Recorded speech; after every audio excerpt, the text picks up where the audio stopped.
Welcome to Big Blue Breakdown on this Thursday edition. Here we are on February 21st, I believe it is. Your host, as always, Matthew Lau, joined by the one, the only, the myth, the man, the legend, Michael Bucknasty. How are we doing today, sir? I'm doing freaking amazing, man. It's a beautiful day in Big Blue Nation down here in southern Indiana. We can't ask much more. We got a big win. I'm going to win on Saturday. Going to win on Tuesday. Hey, it's a win-win situation, man. Was not expecting that magic. That energy that you brought there, I wasn't expecting that. You caught me off guard. So let's get going. I mean, shoot, I can't live up to that hype. The dude said he's doing freaking fantastic. That can't be followed up. So Tuesday night, got a win. I did the post-game show live. Mike was in there. The win really wasn't the main takeaway because we kind of expected the win. A win's a win at this point. On the road. On the road, yep. Absolutely. In an empty stadium. I mean, that place, it looked like it. I would imagine that you know how when like a state championship happens? Right. And it's in like a college or professional stadium? Yep. And only the kids from those prospective high schools go and the stadium's very empty. That's exactly how it looked like. That's exactly how it was. If you guys missed the live stream, I did post I believe it was from Roush from KSR. He tweeted a video before the game as the players were coming out, and I would say there was only about 20% of the people in the stands. It was really crazy. So by this point, we're all well aware. Of course, we won the game. Reed Travis did sustain a little knee injury. We're going to put the knee injury on a back burner because we're not here breaking news. Everybody's aware that happened.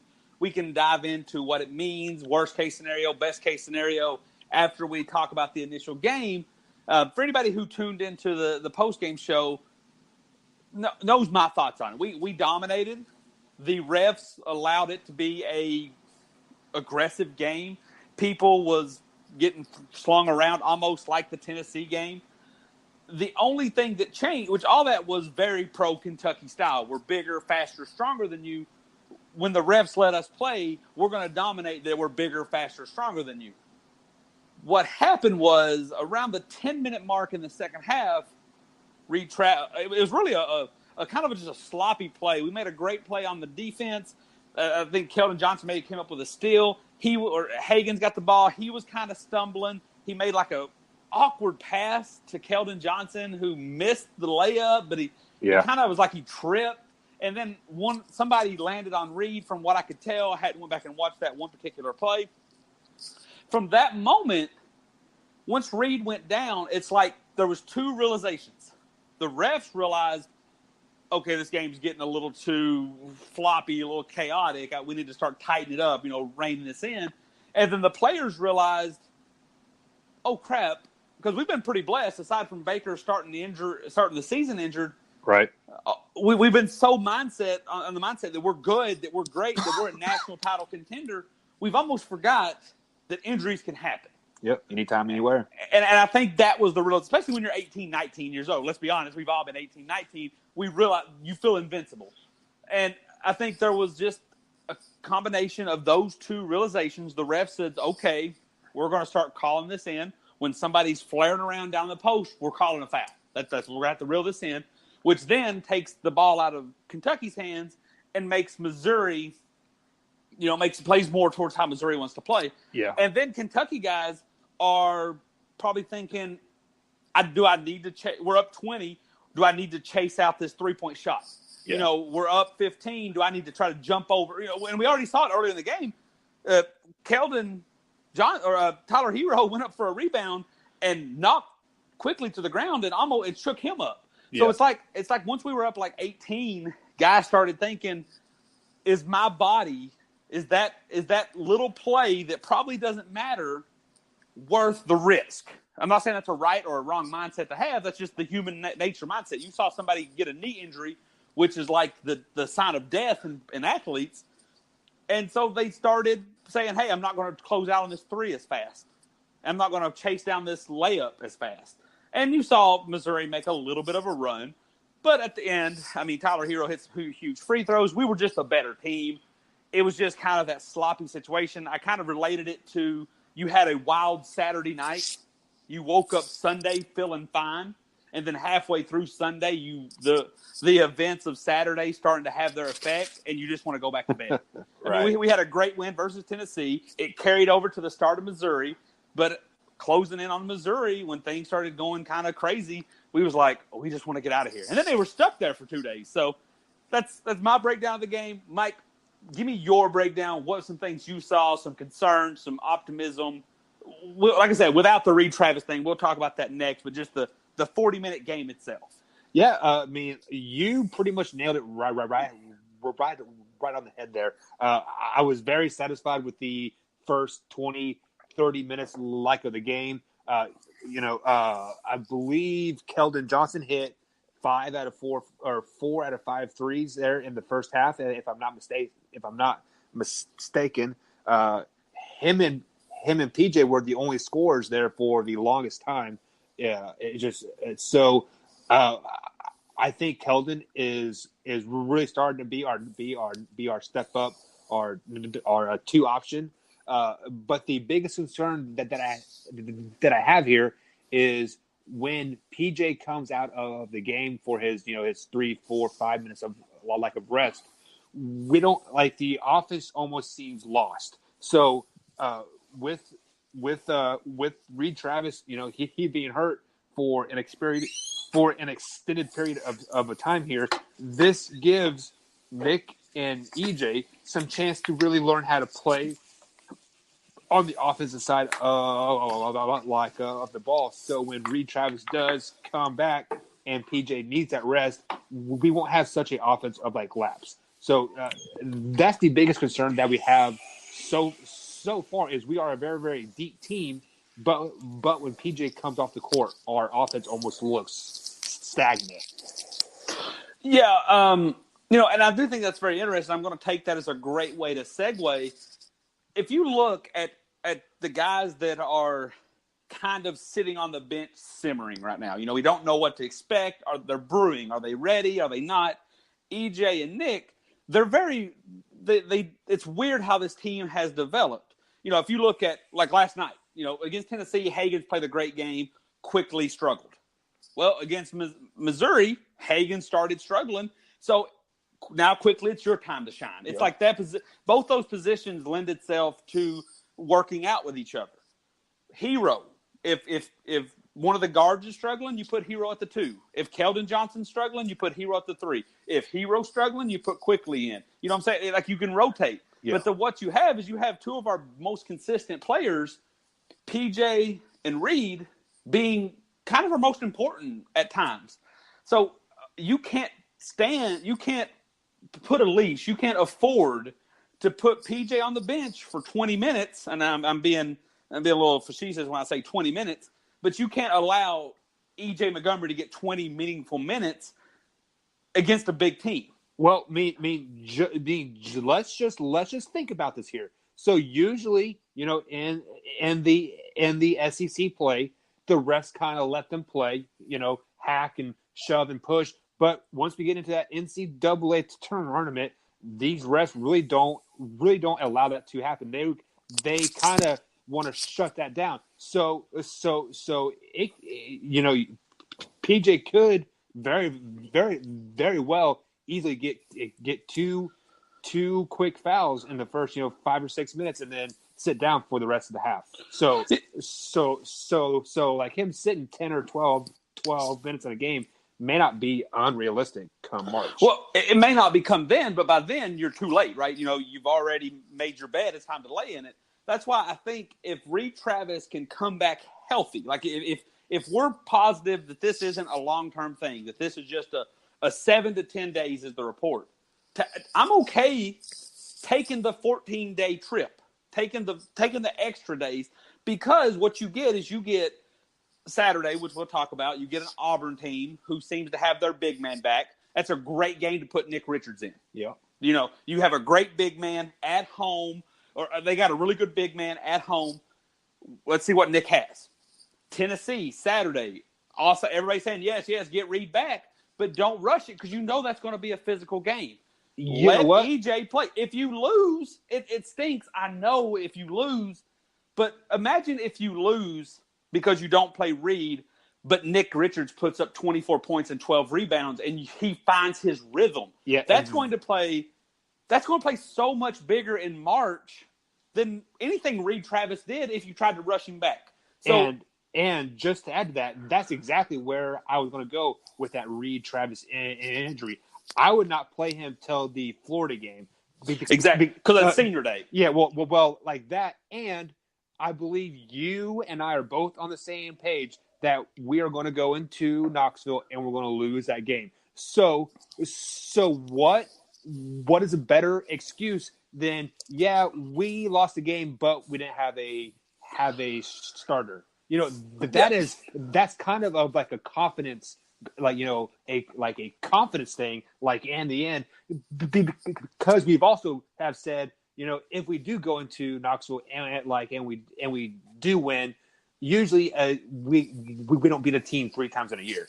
So yeah, and I mean, honestly, the way things are working out, even if I have a feeling that we won't need to beat Tennessee 3 times, and this is just me kind of spitballing. I have a feeling if we beat Tennessee twice, I don't think they make it very far in the SEC tournament. I think they'll drop another game. If we beat them twice, which pretty much will send them in some sort of free fall ranking wise, I think they may lose to Auburn. And then don't be surprised if they lose to LSU in the SEC tournament, because that's how you see a lot of these teams that are kind of new to success happen. You see them go from, like Auburn. Let's just use Auburn, for example. I mean, Auburn started out number 8, hung in there with Duke, got some big wins. But when you pulled out that Jenga piece, when that first loss came, man, they came, you know. Yeah. So, but yeah, I'm right there with you. And you kind of got to look at their schedule. Yeah, it's tough. Forward, they have LSU. I believe that's Saturday, if I'm not mistaken. And then they play a Ole Miss team that has been ranked in the top 25. You know, they were 16th, 17th for a very long time there. And you know, and then they play us again. And then they have, I believe it's Mississippi State. They were ranked as well earlier just like the season. And then Auburn. So tough teams. Yeah, very, very tough 5-game stretch that to have there. Best case scenario for Reed. This is what I'm thinking. If everything we're hearing checks out, I can't state that enough. If we've heard wrong information, then obviously this all goes out the window. But if what we hear, if it's 7 to 10 days, I say make it 14. I did just read that he is out for 2 weeks. Okay, so yeah, make it like I'm with you. Bring him back for Senior Day versus Florida. Play him sparingly. Then the SEC tournament starts. You essentially get an entire week off because we're going to be the double bye. So we're going to play Saturday and then not play again until Friday. You're probably going to play an Alabama team, maybe even another run at Florida. I don't know how. I don't think you really need him much against that matchup. Then you potentially, the way if it sets up now, you play. You then play probably South Carolina, which I think is a good way to test him because they're physical, but they're not good. Yeah. So it's kind of like just a day at the gym. You know, it's putting work on your body, but nothing else. And then in the SEC championship, you give him a test against probably an LSU or a Tennessee. And then in the March Madness, he gets to play. Because let's be honest, if we're a 1 or 2 seed, we're playing the likes of Northern Kentucky or Radford. Those aren't big teams. Those are 3-point shooting teams. Yep. So you don't have to put a lot of stress on him. And then by the time you get to the Sweet 16, that's a month from now. If the injuries as they've described it, he should be fine for them. Yeah, he should be definitely 100%. And kind of being selfish here, I almost want to lose to Tennessee because I don't want to be the 4th number 1 seed.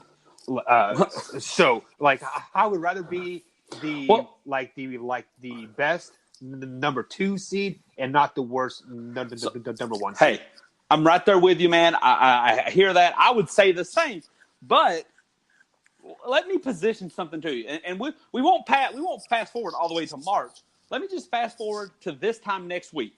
Okay, so we're 7 days in the future. Yep. So hop to the DeLorean. We're 7 days from now. This could be realistic. Okay, we're number 4. Number 1 Duke lost last night. Yep. Number 3 Virginia plays a pesky Louisville team at Louisville.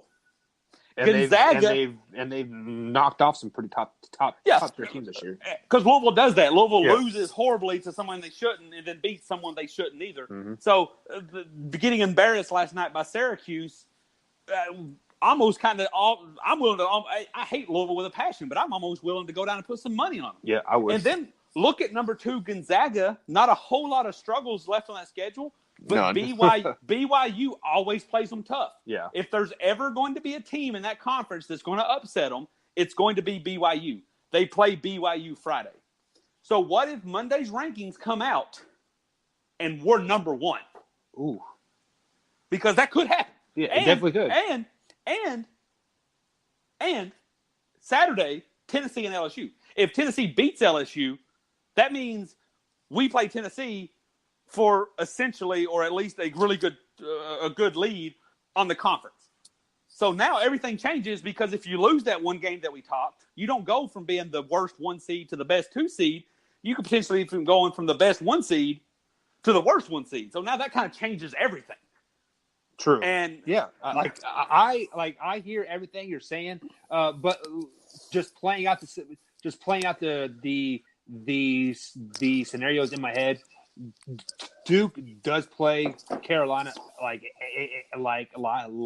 again, and I think the winner of that game will definitely get a number 1 seed. You have Gonzaga definitely getting a number 1 seed because I don't see them like losing anymore. Obviously, and exactly what you said. Those other 2 seeds are up for grabs. So yeah, I mean, we could definitely be a second or third team. Hear me out on this one too, because I like where your head's at, but hear me out on this one. Really, if at this point we do anything, let's root for everybody that Virginia plays, because if you look everything you said there, let's say yes, Gonzaga plays absolutely nobody, they're absolutely locked in at 1 seed. You know they won out west. Yeah. They won Anaheim. Well, Duke or North Carolina, which I don't know if North Carolina can still get a 1 seed, but let's just pretend they went out. Well, they were ranked 7th, I think, and they beat Duke. And then they played them again, so they'll probably be, So the opportunities 4 or 5 still. So the opportunities there, definitely. I'll give you that. And there's a good chance that if they win the ACC tournament, they beat Duke a 3rd time. Right. So, but Duke and North Carolina both is going to want that East bracket because the East plays in Washington, D.C. I had to do some Googling because I wasn't for sure. North Carolina and Durham and Duke and North Carolina at wherever they play. I forgot. I'm drawing a blank real quick. But that's about 2.5, 3 hours away from Washington, D.C. Really? It's about 8 hours from Louisville. So they're going to want the East bracket.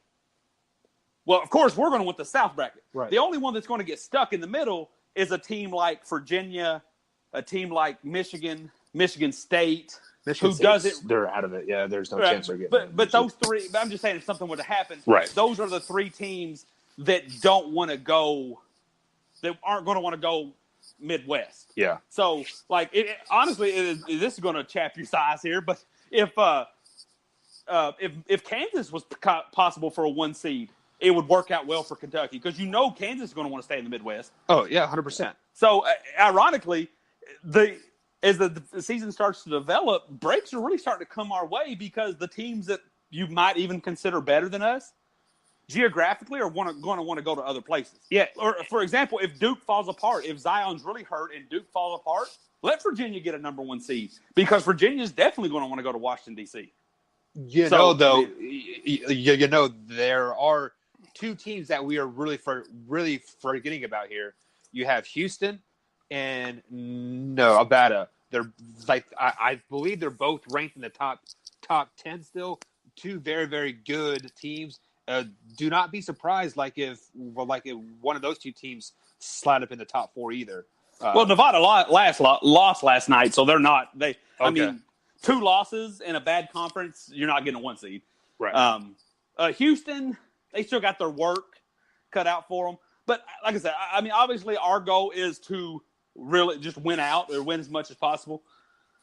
Reed Travis's injury, though, and I kind of want your thought on 2 things here. The thought of first what we've been hearing or what some fans are speculating. And then I have the dream scenario for Reed Travis, and I want your thoughts on that too. So first off, a lot of people are speculating, and I think there's a lot of people that are more Kentucky fans than anything else. So you just assume because Reed's good that life's great for that. A lot of people are speculating that if the knee injury is too bad, almost like the speculation with Zion Williamson, that Reed may sit out the rest of the year. Well, first off, I don't think that's Reed's type of person. I mean, you agree with me on that? Yeah, like I think just like you kind of been on this train just like all year. Like this is his pro year. Absolutely. So meaning that he will not have an opportunity to play in the NBA, and then like what other way to end your season by sitting on a bench with a knee sprain? Like no, right. that's not going to happen. And let's be honest, if you take away the freakish athleticism, the ability to dunk and block and jump out of the gym, Zion Williams is Reed Travis. That's the difference. Yeah. But except Zion Williams, because they both questionable shooters, they're both really strong. Just Zion Williams can jump over basketball goals.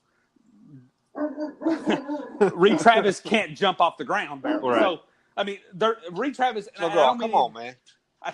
We got a fan of the show listening in the background. I don't mean any disrespect towards Reed Travis because I really like. He's probably my favorite player to come through Kentucky in a long time. Yeah, because this is his NBA. He looks at Kentucky the way we look at Kentucky with such amusement, and we love his swag that he brings. Because if to be 100% honest, if he played for Duke or KU or North Carolina, I would hate this man up and down. There'd be no question about it. I would hate this man.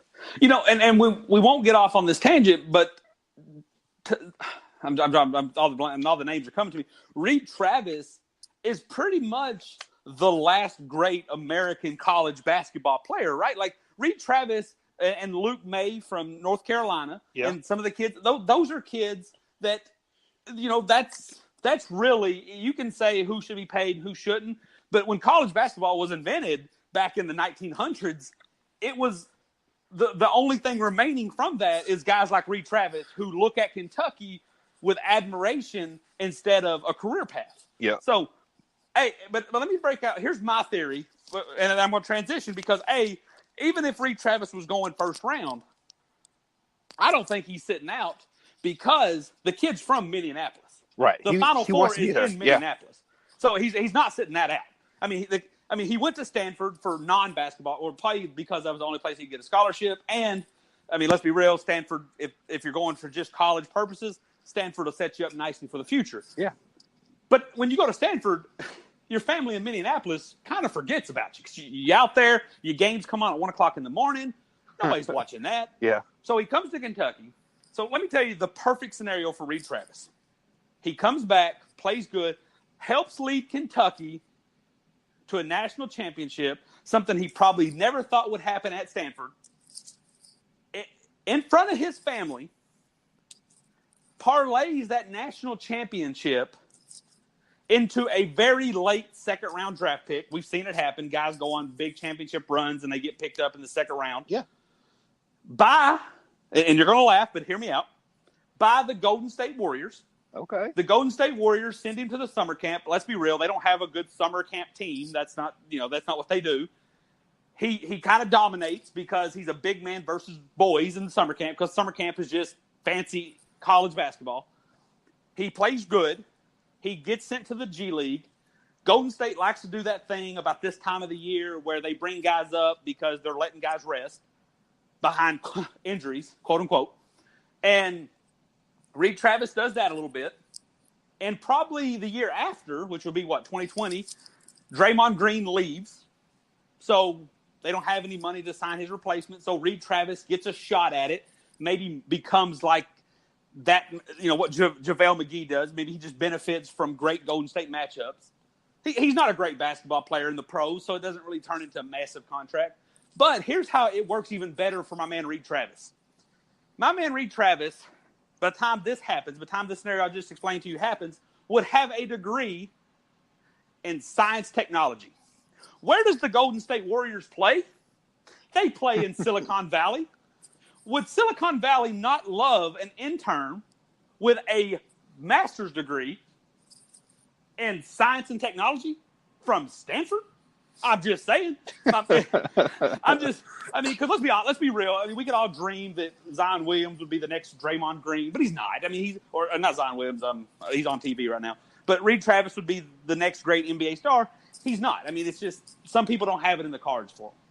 So I want him to have success at Kentucky. That's why he came here.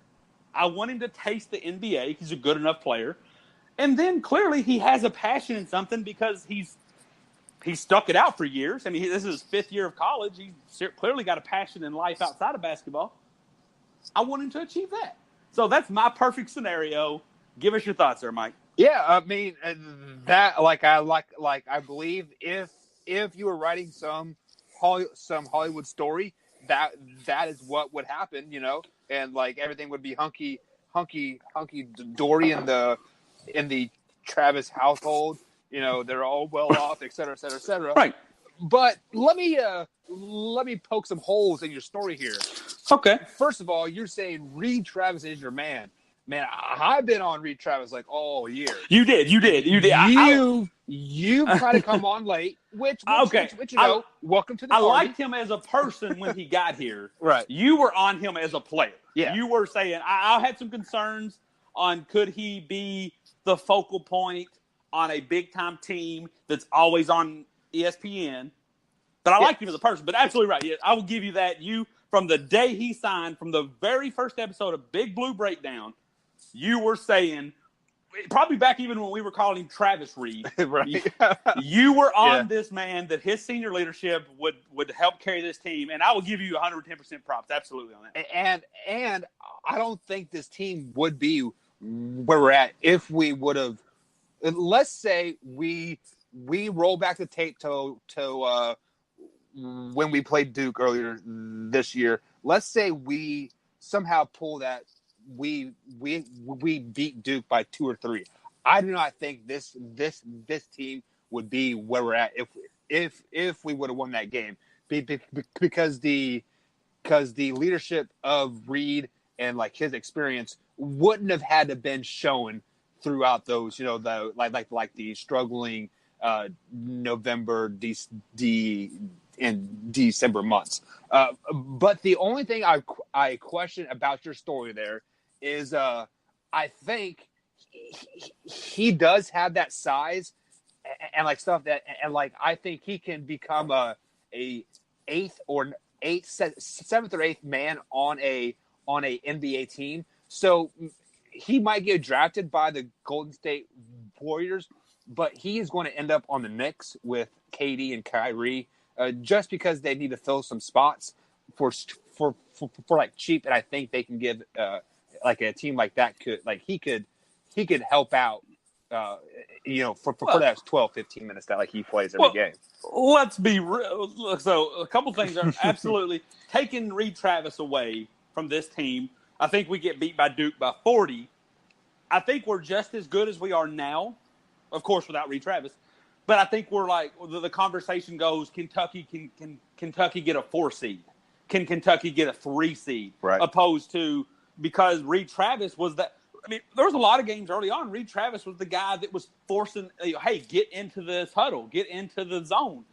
Guys have fed off that. I think those guys would have found that eventually, but they might have been hitting their spark. Like we would have probably lost versus Tennessee and by a close one, and now we're starting to reach our height. But we're having that discussion: is a 4 seed possible? Yeah. The only and then you could be right on the Knicks, and I don't want to go down to an NBA rabbit hole because we're both fans.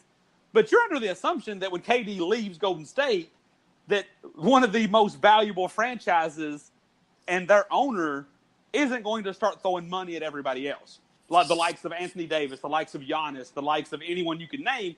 They're still going to need, and let's be honest, by that point, Clay and Steph's probably still going to be playing at a high level. They're still going to need a cheap big man that can rebound. Yeah. Bring in Reed Travis. Right. And then, let's be honest, like I said, a resume to Google looks amazing when you have a degree from Stanford, a national championship, and an NBA title. Like they can't wait to get you in there. Like they're going going to boast that. True. All right. I hear what you're saying. I've been thinking about that a while. Let's move on quickly here. We got Saturday rematch versus Auburn. The rematch is more for them because they feel we stole one, even though I think we shellacked them, and then we got kind of lazy there. And there was a bad call on the flagrant foul on P.J. Washington that allowed them to get like 4 points. Right. What's your expectations? What's your fears? Who's your player of the game? Saturday, I think it's a 1:30 tip-off. Yeah, it's early game. Auburn. This is I believe this is the first game on Saturday that's before 4 o'clock like all year. So Mississippi State was at 1. Okay, well either way, I'm going to have to set my alarm and start start the queso like a little early. But let me start with fears. The biggest fear that I've had all year is every time a team has a player that can hit a bunch of large shots and fast, it always seems to happen against us. And Auburn has that guy. I believe his name is what is his name? The little guard. Yeah, that point guard. I'm drawing a blank, but you're absolutely right. And to give you more props, you called it against Seton Hall, the little Powell kid. You said he's going to go off. You was worried about him. He did, rightfully so. So here this is. Yeah. So and I believe his name is Bryce Brown. I believe his name is. So, yeah, if I'm not mistaken. Close. Yeah, but he has the opportunity to go off, and he will probably go off against Kentucky early. And we're going to kind of get scratching our head like, hey, crap, what's going on? What's going on here? But then my expectations of the game is, we will have their little 7-8 minute spurt, going back and forth to be 35-27, and then we'll get a 10-point run right before half going, and be up by 15-16 points like in the half, and kind of set the cruise control for the rest of the game. That's kind of what I'm expecting and kind of what I'm hoping, and like in this game. So I'm a little nervous on this one because let's look at our opponent first. Yeah. This is an Auburn team that's getting healthier. This is an Auburn team that, despite their record, that despite the run, that this was the team that, and I solely think they deserve to be top 10 when the season started. Now, rightfully so, they haven't played like it, but I still think they still have that potential. So I think this is a team that don't be surprised to see them in the Elite Eight, because if they can get back in a rhythm, if Bruce Pearl can get them going, just saying, don't be surprised. So that makes me nervous.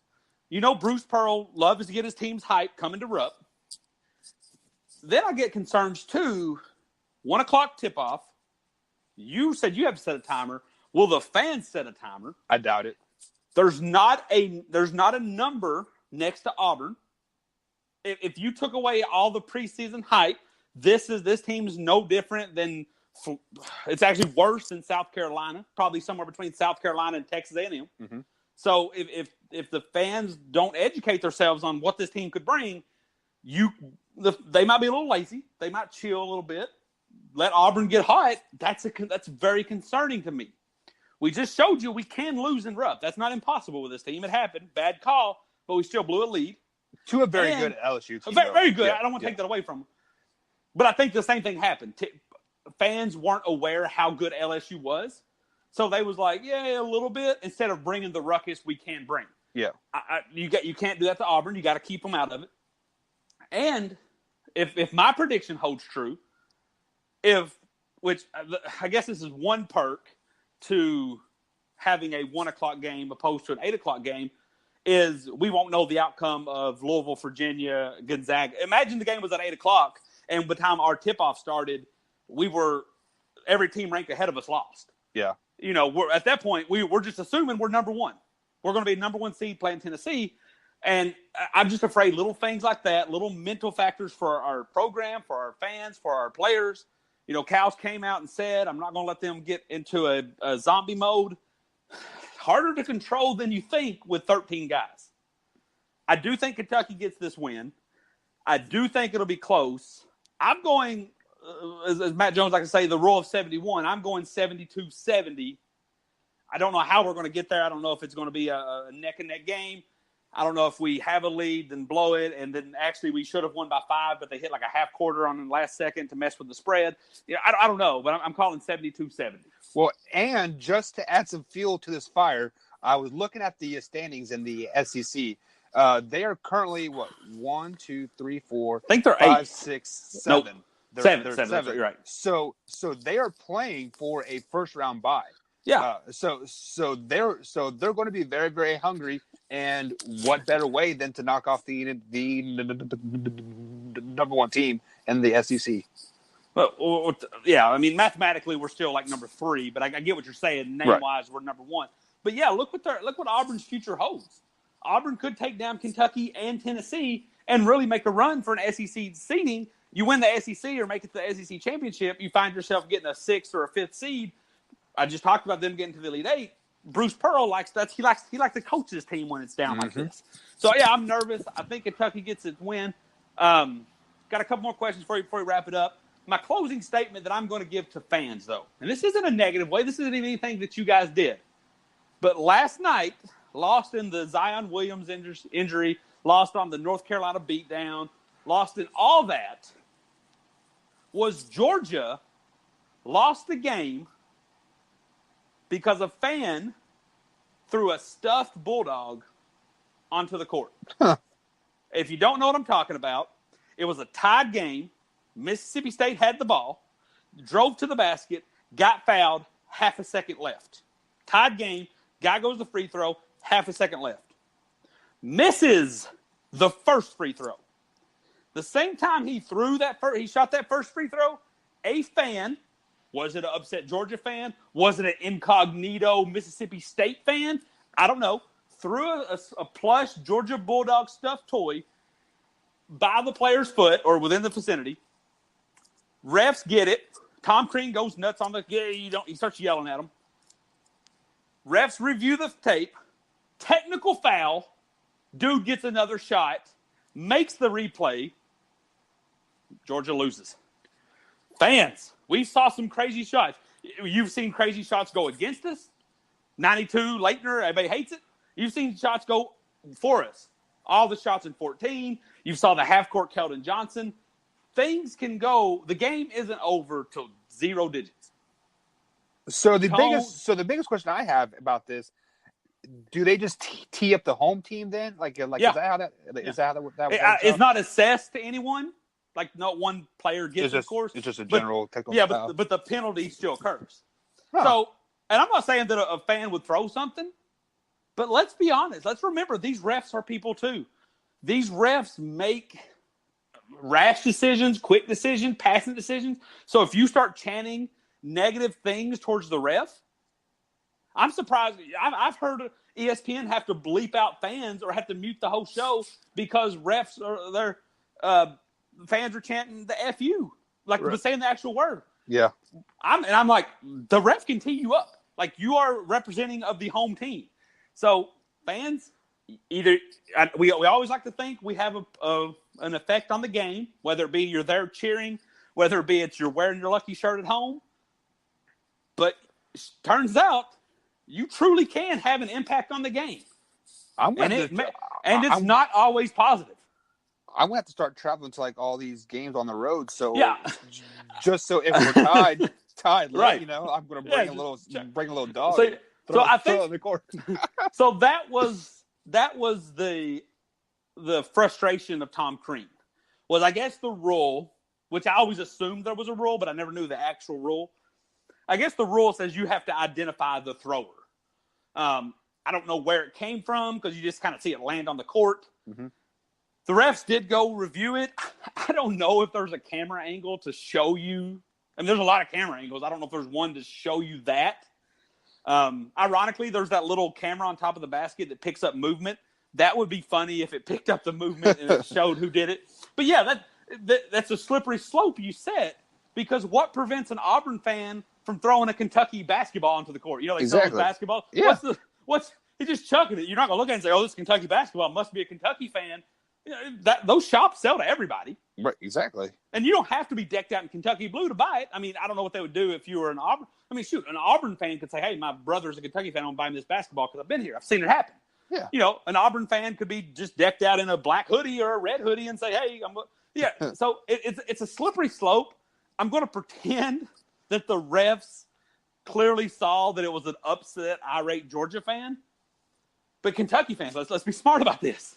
Well, I mean, but like, even if it wasn't a upset Georgia fan, and let's say they were a Mississippi State fan, like I just looked up the rule, and it does say if something comes on the court, the home team is assessed a tactical foul. So that's a fan. That's popcorn. You know, anything like that's anything that is not a player. So it's such a slippery slope, though, because from what you just said was the home team is assessed, right? Yes. So in theory, I could go to this Louisville and Virginia game. I'm not a fan of either. Right. Start throwing stuff on the. I mean, of course, I'll get thrown at the game, probably a few fines and charges, and I'll probably never be allowed in Yum Center again. But in theory, I could throw stuff on the field or on the court. Virginia gets 2 shots. Or it would be Louisville because it's at Yum Center. So, but well, no, because Louisville would get the technical foul, so Virginia would shoot. Yeah, absolutely. You're right. My bad. Yeah. So, yeah, that's crazy. I just find that crazy. Like, I'm all right if you see the guy decked out in fan gear, but, like, I don't know, slippery slope. Good luck if that ever happens. I get why the rule's there. You got to have a rule. You just can't have chaos. Like last night, in theory, which they didn't. I mean, I don't want to dog anybody. But last night, in theory, the Duke-North Carolina game was over with about 2 minutes left. Yeah. Fans could have drove a stinking tractor onto the court with that kind of time. but they didn't. So, but, I mean, I'm just saying, like, I know you got to have the rule, but, man, that's a slippery slope. And all right.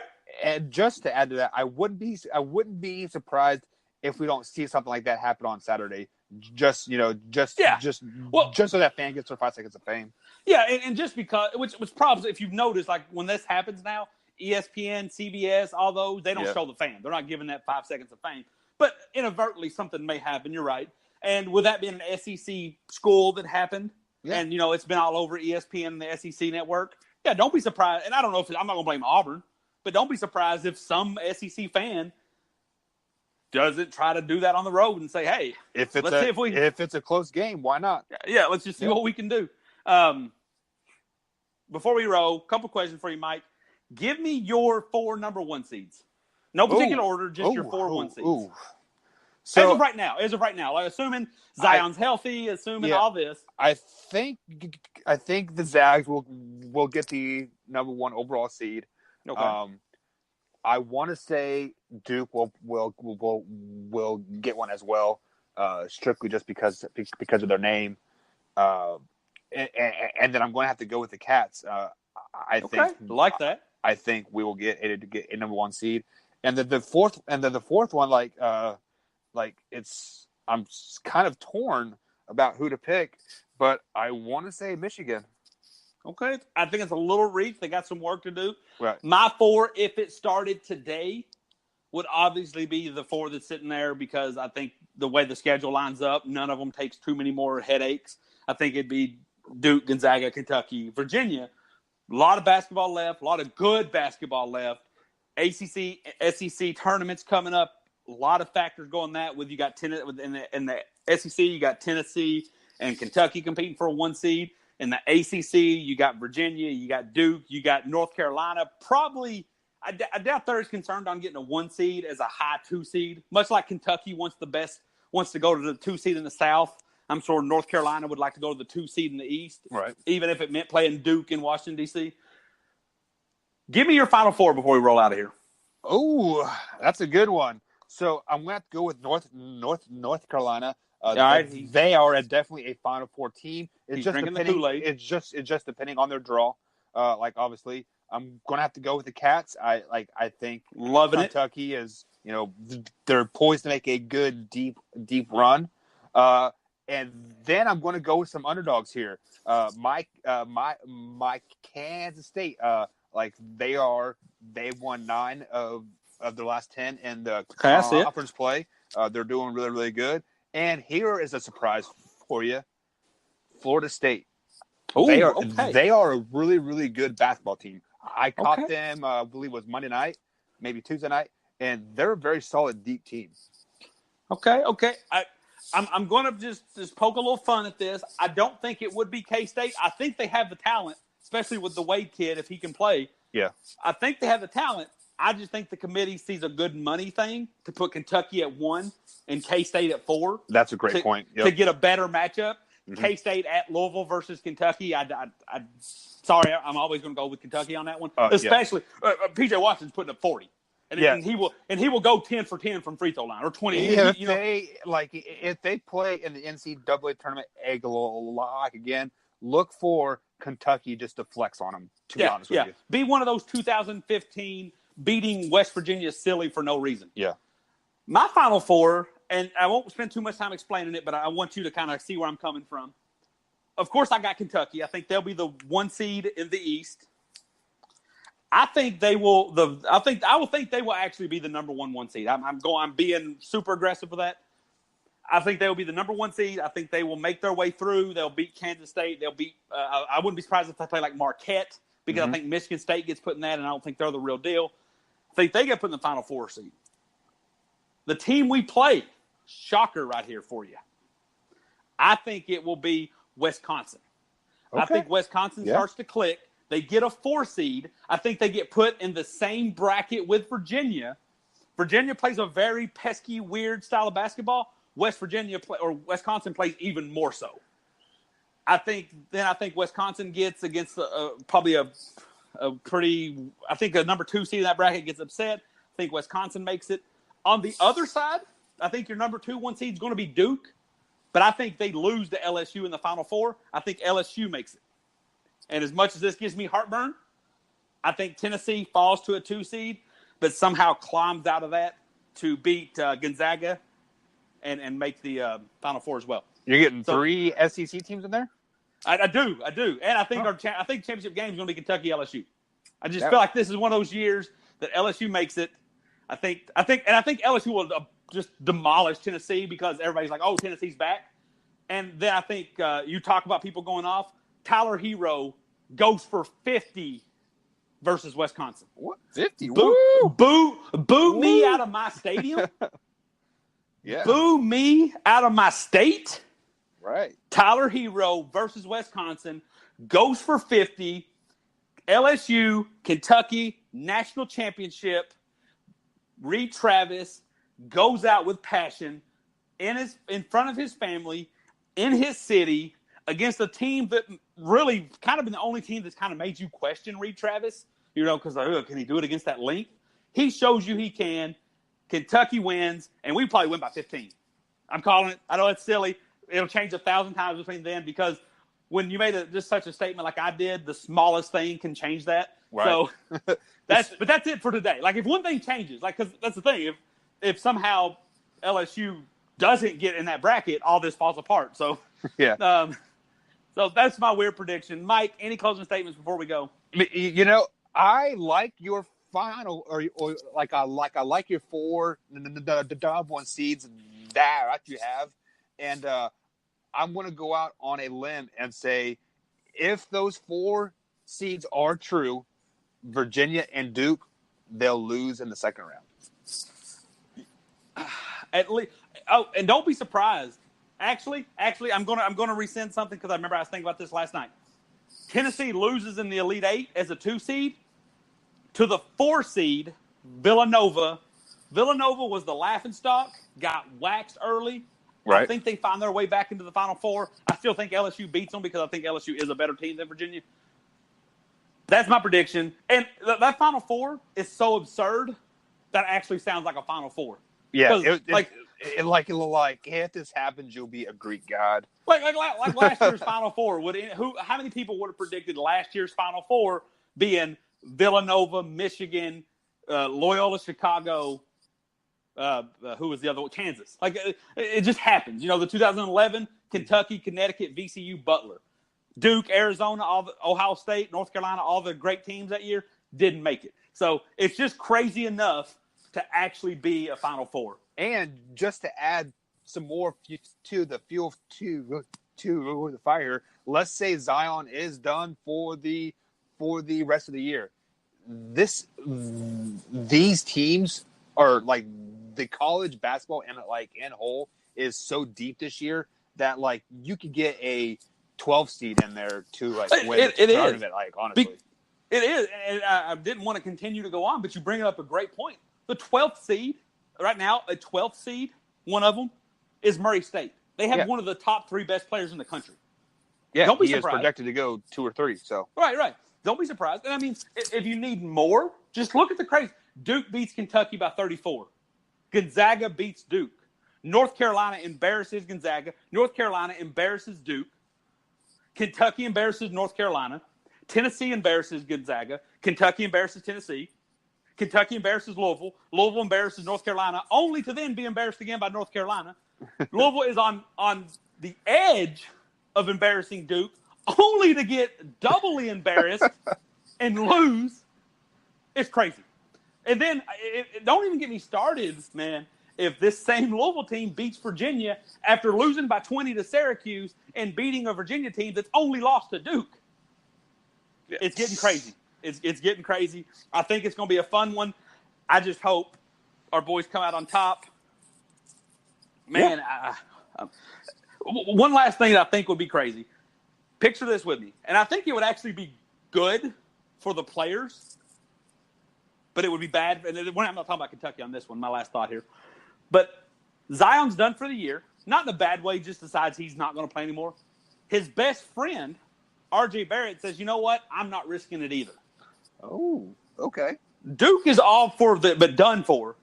But actually, I think they are still good because I think then the country gets to see how good Cam Reddish truly is. Mm-hmm. And then you see Zion Barrett.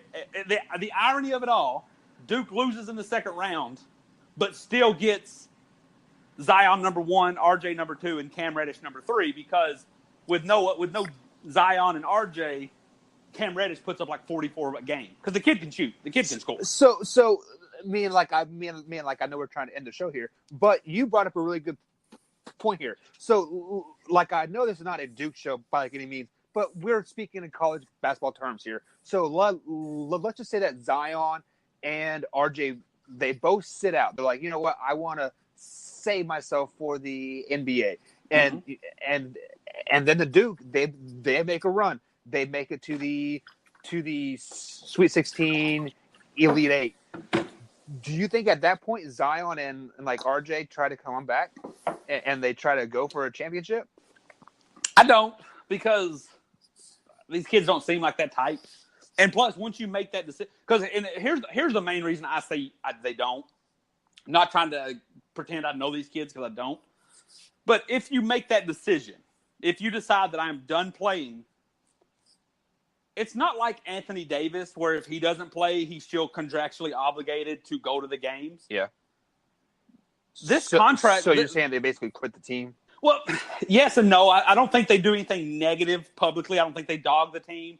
I think they still wear Duke apparel out just to kind of save perception. But let's be honest, they're going to start working with agents and scouts. Like if you're not going to improve your brand by playing college basketball at this point in the season, mm-hmm. you're working with people who's going to improve your NBA basketball. Like I just don't foresee them sitting on the bench, sitting at practice, sitting in their dorm playing Xbox, and just waiting for the draft to come. I think if they decided to leave on March 1st, I think they're going to agent up, start trying to get some income coming in, and then work, if Zion's truly injured or whatever may be the case, working to make sure that's 100%. I think you see R.J. Barrett start to work with, these ex-NBA stars that now have these training facilities. Yeah, any player that I think steps away to prevent getting injured and doesn't play for the rest of the year in college, I think they're not just going to chill at the crib and play video games. They're going to try to improve themselves. Right. And speaking of making some cash here, this is some more Zion news here, but he recently had a contract with Nike once his college basketball career it was over, and he is now seeking out other options for shoes for the NBA. Just throwing it out there. I'm curious to see how much that has to do with the torn shoe from last night. Because what it also could have been, because obviously he can pretend to have this contract, but the NCAA states in no way can that contract be binding and you still be eligible. So it's just a wink, if anything. If that story's true, what that would be is he agreed to Nike when everybody thought he was just a high flyer. But now that people was like, oh, he's actually legit, I'm sure he wants to keep, even if he continues to want to sign with Nike, the leverage. You know, if you say, oh, I agreed to sign with Nike 6 months ago. I mean, we talked about the same thing with Kyler Murray. I mean, you agreed to sign with Nike 6 months ago, and they're like, okay, we'll give you $2 million a year. And then they're like, no, Adidas and everybody is offering $10 million a year. You still may want to sign with Nike, but you're going to use Adidas and Under Armour as some leverage. 100%. So don't be surprised with that. We've gone long enough. You know we've gone too far when we've resorted to talking any kind of basketball that's not Kentucky, especially Duke. That's it. Big Blue Breakdown. Mike, anything before we go, and make it quick? Hey, man, just go Cats. Go Cats. We are out. Check us out. We'll be doing post-game show sometime on Saturday. Check it out. Yep. El Chapo. Bye.